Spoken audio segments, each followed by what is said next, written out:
On Whit Monday, the 26th of May, 1828, the city of Nuremberg was winding down for the holiday. In an empty square, a cobbler noticed a strange figure, a teenage boy, perhaps 16, dressed in ill-fitting clothes and staggering as though he had never learned to walk. He could barely stand upright. When people approached, he seemed terrified and confused, capable of repeating only a single broken phrase. In his hand he clutched a letter. That boy would become one of the greatest unsolved riddles of the 19th century. The letter was addressed to a captain of the local cavalry. It claimed the boy had been left in the writer's care as an infant in 1812 and had never been allowed to step outside the house. A second note, supposedly from his mother, said his name was Kaspar and that his father, a cavalryman, was dead. But the handwriting of both letters was suspiciously similar, and the paper and ink suggested they were written at the same time, not 16 years apart.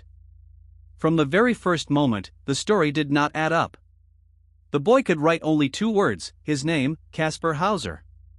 He craved bread and water and violently rejected any other food. Bright light hurt his eyes, and loud sounds frightened him. Yet he could see in near darkness with unnatural clarity. When shown a mirror, he reached behind it, expecting to find another child. Everything about him suggested someone who had spent years in near total isolation, cut off from the ordinary world since early childhood. As his speech slowly improved, Kaspar told an extraordinary story.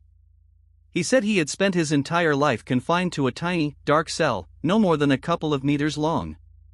He never saw the face of the man who kept him. He woke to find bread and water beside him, sometimes drugged so he would sleep while his straw was changed. His only companions were small wooden toy horses. Then, one day, that unseen keeper taught him to write his name and to say a few words, dressed him, and led him out into the daylight for the very first time. The city of Nuremberg took Kaspar in as a kind of civic curiosity and, later, a ward of the state. He was placed under the care of a schoolmaster and then a local scholar named George Friedrich Daumer, who studied his rapid development. Kaspar learned to read, to write, and to ride a horse with surprising skill. Crowds came to see the mysterious foundling. But the more famous he became, the more dangerous his presence seemed to grow. In October 1829, Kaspar was found bleeding in the cellar of Daumer's house with a wound to his forehead. He claimed a hooded man had attacked him with a blade, the same man, he believed, who had kept him prisoner. Panic spread. Was someone trying to silence him? The city increased his protection and moved him to a guarded home. But suspicion also crept in. Some wondered whether Kaspar had injured himself to keep the attention and sympathy flowing. It was around this time that a remarkable theory took hold. Kaspar Hauser, some whispered, was no ordinary orphan, he was a stolen prince. According to the rumor, he was the hereditary heir of the House of Baden, a baby swapped at birth with a dying infant so that a rival branch of the family could seize the throne. If true, it would explain the secrecy, the imprisonment, and the sudden interest in his death. Kaspar, this theory claimed, was a living inconvenience to a royal dynasty. A powerful protector emerged, the English nobleman Lord Stanhope, who lavished money and attention on Kaspar and even took over his guardianship. Yet Stanhope's motives have never been clear. He spent large sums trying to trace the boy's origins in Hungary, then abruptly cooled toward him. Some historians believe Stanhope was secretly working for the very people who wanted Kaspar's true identity buried. Whatever the truth, the boy was moved to the quiet town of Ansbach, placed under a strict new tutor who doubted his every word. For a few years, life in Ansbach was uneventful. Kaspar worked as a clerk and continued his studies. But he was never fully accepted, and his reputation as a possible fraud shadowed him. Then, on the 14th of December, 1833, everything changed. Kaspar came home clutching his chest, saying a stranger had lured him to the town's palace garden with the promise of revealing the secret of his birth and had stabbed him.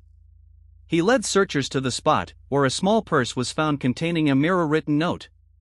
The message taunted the investigators, hinting at the killer's identity while revealing nothing.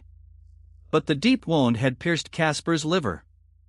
3 days later, on the 17th of December, 1833, he died in agony, still insisting a mysterious man had struck him down. He was perhaps only 21 years old. Almost immediately, the debate exploded.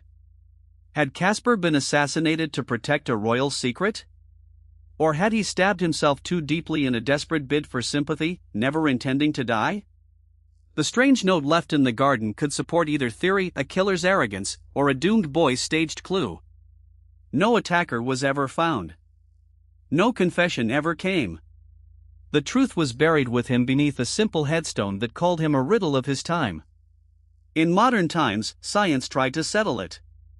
In the 1990s and 2000s, DNA tests were carried out on blood believed to be Kaspar's and on descendants of the House of Baden. The results were maddeningly contradictory. One analysis seemed to rule out the royal connection, while another could not exclude it. Nearly 2 centuries later, we still do not know who Kaspar Hauser really was, where he spent his hidden childhood, or who put a blade into his chest. The boy who appeared from nowhere vanished back into mystery, and the riddle of his origin has never been solved.